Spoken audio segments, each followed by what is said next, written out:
সম্প্রতি সৌদি আরবে একটি স্বর্ণের খনি পাওয়া গিয়েছে এবং ফোরাত নদীর পানি নাকি শুকিয়ে যাচ্ছে। তাহলে কি আমরা ধরে নিব যে কিয়ামত অতি সন্নিকটে? যে ফোরাত নদীর পানি যেহেতু শুকাচ্ছে, ওইদিকে স্বর্ণের খনি আবিষ্কার হচ্ছে এবং 1,98,000 কিলো যদি স্বর্ণ 2023 সালে এক বছর উত্তোলন করা যায়, তাহলে আগামী 50 বছর যদি সৌদি আরব এখান থেকে পরিপূর্ণ স্বর্ণ তুলতে পারে, তাহলে কি পরিমাণ সম্পদ বা অ্যাসেট তাদের তৈরি হবে। ফোরাত কোথায় আর আমাদের এই যে সৌদি আরবের যে খনিটা বের হয়েছে এটা কোথায়? এই প্রশ্নটা জবাব দেওয়ার আগে আপনাদেরকে একটা কথা বলি। কিয়ামত ধরে নেন যে 2050 সালে হবে, বা ধরে নেন যে 2060 সালে হবে, তো আপনি 60 সাল পর্যন্ত থাকবেন কিনা এর কোনো গ্যারান্টি আছে? কিয়ামত কবে হবে? ইয়াসআলুনাকা আনিস সাআ, আল্লাহ রাসূলকে জিজ্ঞেস করা হয়েছিল কিয়ামত সম্পর্কে যে কিয়ামত কবে হবে। আল্লাহ তাআলা জবাব দিয়েছেন, কুল ইন্নামা ইলমুহা ইনদা রাব্বি, আল্লাহই ভালো জানেন যে কিয়ামত কবে হবে। তবে মানসুরা মাশারার মধ্যে সম্প্রতি যে সৌদি আরবে খনিটা আবিষ্কার হয়েছে, 2023 সালেই নাকি প্রায় 1,98,000 কেজি স্বর্ণ সেখান থেকে উত্তোলন করা হয়েছে। শুধু 2023 সালে একটা জরিপে দেখলাম, মানে খুচরা খুচরা সেখান থেকে স্বর্ণ তোলা হয়েছে। এখন আরব বিশ্বের এরা এক কথায় বলতেছে যে অন্যান্য সময় যেমন খনি পাওয়া যায়, এটাও এরকমই একটা খনি। এটা ফোরাত নদীর পানি শুকানোর সাথে এই খনির কোনো সম্পর্ক নাই। কিন্তু বাংলাদেশ সহ ভারত, পাকিস্তান সহ অনেক দেশে এই খনিটাকে নিয়ে অনেকভাবে ব্যাখ্যা শুরু করে দিয়েছে যে ফোরাত নদীর পানি যেহেতু শুকাচ্ছে, ওইদিকে স্বর্ণের খনি আবিষ্কার হচ্ছে এবং 1,98,000 কিলো যদি স্বর্ণ 2023 সালে এক বছর উত্তোলন করা যায়, তাহলে আগামী 50 বছর যদি সৌদি আরব এখান থেকে পরিপূর্ণ স্বর্ণ তুলতে পারে, তাহলে কি পরিমাণ সম্পদ বা অ্যাসেট তাদের তৈরি হবে। এটা আল্লাহ তাআলা ছাড়া কেউ ভালো জানেন না যে কি পরিমাণ অ্যাসেট তাদের তৈরি হবে। আমরা যে বিষয়টি বলতে চাচ্ছি, যখন ফুরাত যে শুকাচ্ছে, ফোরাত নদী যে শুকিয়ে যাবে এবং এখান থেকে যে স্বর্ণের খনি বা সম্পদ বের হবে, এটা আমাদের কথা না, এটা রাসূল আকরাম সাল্লাল্লাহু আলাইহি ওয়াসাল্লাম নিজে বলেছেন।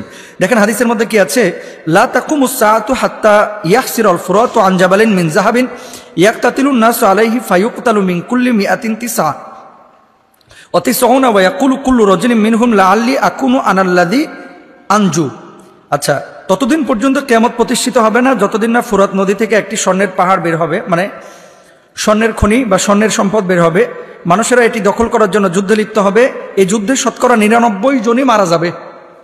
মানে যতজন যুদ্ধ করবে 100 জনের মধ্যে 99 জন এই যুদ্ধে মারা যাবে। এটা আমার কথা না, রাসূল সাল্লাল্লাহু আলাইহি ওয়াসাল্লাম নিজের কথা। তারপরে কি বলছেন, তাদের প্রত্যেকেই বলবে আমি এই যুদ্ধে রেহাই পাবো এবং স্বর্ণের পাহাড়টি দখল করে আমি নিজেই নিব। আচ্ছা, তারপর আল্লাহ রাসূল বলছেন, ইউশিকুল ফুরাতু ইয়াহসিরু আন কানজিন মিন যাহাবিন ফামান হাদারাহু ফালা ইয়াখুযু মিনহু শাইআ। অচিরেই ফুরাত নদী থেকে একটি স্বর্ণের গুপ্তধন বের হবে। সে সময় যে ব্যক্তি সেখানে উপস্থিত হবে সে যেন তা থেকে কোনো কিছুই গ্রহণ না করে। এটা আল্লাহ রাসূল নিজে বলছেন। আচ্ছা, কোথায় আছে? মুসলিম শরীফের মধ্যে হাদিসটি কিতাবুল ফিতান এর মধ্যে এই হাদিসটি উল্লেখ রয়েছে। বুখারীর অধ্যায় কিতাবুল ফিতানেও এ বিষয়ে ইঙ্গিত রয়েছে। তাহলে এখানে কি বোঝা যাচ্ছে যে ফুরাত নদী থেকে একটা কিছু বের হবে। তো ফুরাত কোথায় আর আমাদের এই যে সৌদি আরবের যে খনিটা বের হয়েছে এটা কোথায়? প্রশ্ন জাগে না যে তাহলে এটার সাথে কিন্তু ওই খনিকে যারা জড়িয়ে ফেলছি তারা মূলত ভুলের মধ্যে আছে। আরেকটা বিষয় আপনাদেরকে বলি, আসলে ফুরাত নদীটা কোথায়? আমরা বলি যে ফুরাত শুধু মানে ইরাকে, না না, ফুরাত হচ্ছে তুরস্ক, ফুরাত হচ্ছে সিরিয়া, ফুরাত হচ্ছে ইরাক।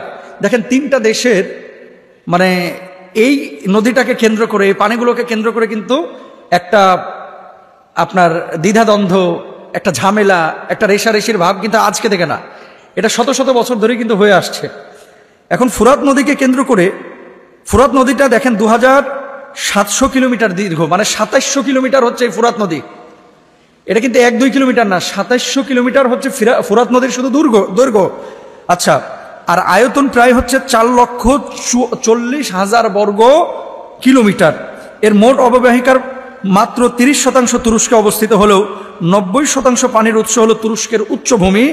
তুরস্কের কোরাসু নদী, মুরাত নদী এবং আরো অনেকগুলো নদী পূর্ব মধ্য তুরস্কে এলাজিগের কাছে মিলিত হয়ে ফোরাতের ঊর্ধ্ব অংশ গঠন করেছে। তারপর নদীটি আলাব শহরের 120 কিলোমিটার উত্তর পূর্বে সিরিয়াতে প্রবেশ করেছে। পূর্ব সিরিয়াতে এর সঙ্গে দক্ষিণ পূর্ব তুরস্ক থেকে আগত খাবুর নদী নামে একটি প্রধান উপনদী মিলিত হয়েছে। তো এভাবেই কিন্তু ফোরাতটা ছড়িয়ে পড়েছে। এখন কোন অংশ থেকে বের হবে ফোরাত নদী? এই যে 2700 কিলোমিটার দীর্ঘ, কোন অংশটা থেকে এই স্বর্ণের পাহাড়টা বের হবে এটা আল্লাহ ছাড়া কেউ ভালো জানে না। আর এই বর্তমান যে খনিটা, এই খনিটার সাথে ফোরাত নদীর মানে খনিকে মিলানো এটা বোকামি, এটা বিশ্বাস করা যাবে না। হ্যাঁ, কিয়ামত সন্নিকটে, তার মানে এই না যে আগামী 50 বছরের ভিতরে কিয়ামত হয়ে যাবে। আর যখন এই স্বর্ণের খনি বের হবে, এমন যুদ্ধ তৈরি হবে, তিনটা দল মানে বিভক্ত হয়ে যাবে। সেখানকার যারা খলিফা, যারা রাষ্ট্রনায়ক, তারা বিভক্ত হয়ে যাবে।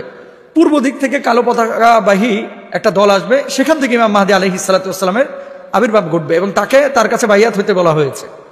তো এখন এটা কবে ঘটবে এটা আল্লাহ ছাড়া কেউ জানে না। এটা নিয়ে যেটা হয়, এই ধরনের বিষয়গুলো আসলেই আমাদের কাছে অনেকে প্রশ্ন করেন যে হুজুর তাহলে কি কিয়ামত কালকে, পরশু, 2026-এ, 27-এ, 28-এ?